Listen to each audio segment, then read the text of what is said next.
Миле Јанакиевски, Спиро Ристовски, Трајко Велјановски и Владимир Атанасовски воопшто не требало да седнат на обвинителна клупа за 27 април. На денешното ручиште обвинителството призна дека имало правна пречка воопшто да се покрене случајот. Со ова се потврдува 6-годишната политичка хајка против поранешните министри, собранискиот спикер и директорот на УБК. После 6 години агонија и прогон врз поранешните функционери, дури денеска обвинителството за организиран криминал призна дека немало основ за кривичен прогон, бидејќи не се почитувал законот за амнестија за настаните од 27 април, кој веќе бил во сила.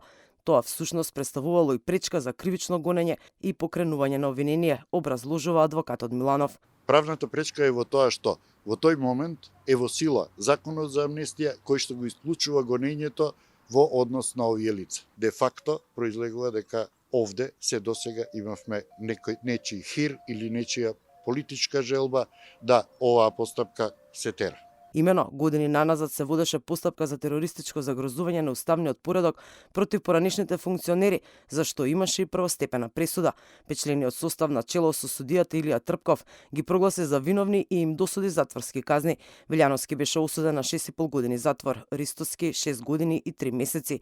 Иста казна доби и поранешниот министер Јанакиевски, а разузнавачот Атанасовски доби 6 години затвор. Кривичниот суд во пресудата тврдеше дека настаните немало да се случат без добро планирана организација, а тие представуваат голем удар врз демократијата и граѓанските вредности. Апелација го укина предметот и го врати на повторно одлучување со укажување дека постоеле правни пречки за прогонот и не се почитувал законот за амнестија за настаните од 27 април.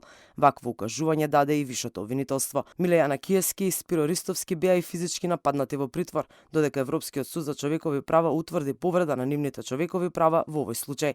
За Ристовски се наведува дека од 30 јули 2019 година до 21 август 2020, 14 пати му бил продолжен куќниот притвор поради ризикот од негово бегство, а судовите немале основ за тоа.